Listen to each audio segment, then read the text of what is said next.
प्राथमिक शिक्षक भर्ती में एलिजिबिलिटी मैटर को लेकर के फिर से एक बार बड़ा बदलाव किया गया है।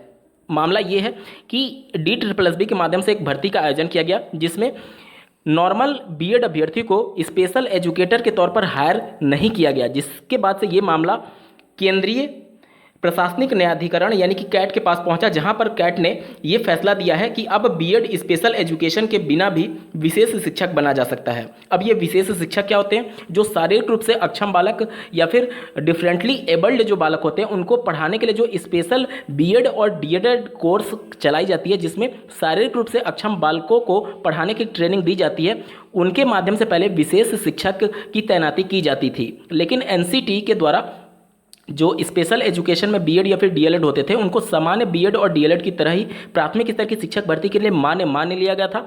उसके बाद से सामान्य बच्चे ने, जो सामान्य बीएड अभ्यर्थी थे, उन्होंने जो स्पेशल एजुकेशन की वैकेंसी आई थी DSSB के माध्यम से, उसमें उन्होंने आवेदन किया, जिसके बाद से DSSB ने उनके नियुक्ति पत्र को रद्द कर दिया, ये कहते हुए कि आप स्पेशल एजुकेशन में बीएड नहीं है, इस वजह से आपको नियुक्ति पत्र नहीं दिया जा सकता विशेष शिक्षक के तौर पर। जिसके बाद ये मामला केंद्रीय प्रशासनिक न्यायाधिकरण यानी कि कैट के पास पहुंचा और कैट ने स्पष्ट शब्दों में यह फैसला दिया है कि बीएड स्पेशल एजुकेशन की डिग्री बिना भी विशेष शिक्षक बना जा सकता है। क्या है, जल्दी से पढ़ लेते हैं।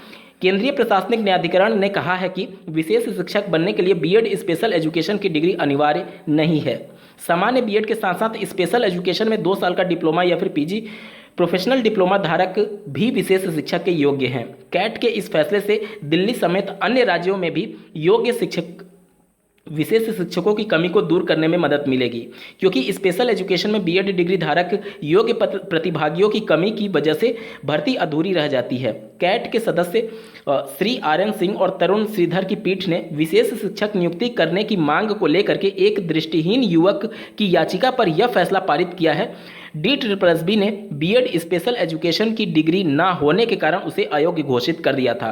तो अब सामान्य जो बीएड और डीएलएड अभ्यर्थी हैं, अगर प्राथमिक स्तर या फिर उच्च प्राथमिक स्तर में स्पेशल एजुकेशन के अंतर्गत अगर कोई वैकेंसी आती है तो उसमें वो भी पात्र हो पाएंगे। और जो नॉर्मल वैकेंसी जाती है डीएलएड और बीएड के अभ्यर्थियों के लिए, सामान्य जो प्राथमिक स्तर की शिक्षक भर्ती या फिर उच्च प्राथमिक स्तर की शिक्षक भर्ती आती है, उसमें जो नॉर्मल एक तरीके से जो स्पेशल एजुकेशन में बीएड किए हैं वो भी अब पूरी तरीके से पात्र हैं एनसीटी की गाइडलाइन के अनुसार। मतलब कि किसी भी प्रकार की कोई भी शिक्षक भर्ती है, चाहे स्पेशल एजुकेशन के लिए या फिर नॉर्मल बच्चों के लिए, सब में सभी अभ्यर्थी पात्र हैं। अगर आप स्पेशल बीएड किए हुए तो भी दोनों प्रकार की भर्तियों में शामिल होंगे, और अगर नॉर्मल बीएड बीटीसी किए हुए तो भी दोनों प्रकार की भर्तियों में शामिल हो पाएंगे। इस वीडियो को देखने के लिए आपका बहुत बहुत धन्यवाद। भगवान करे आपका दिन शुभ हो।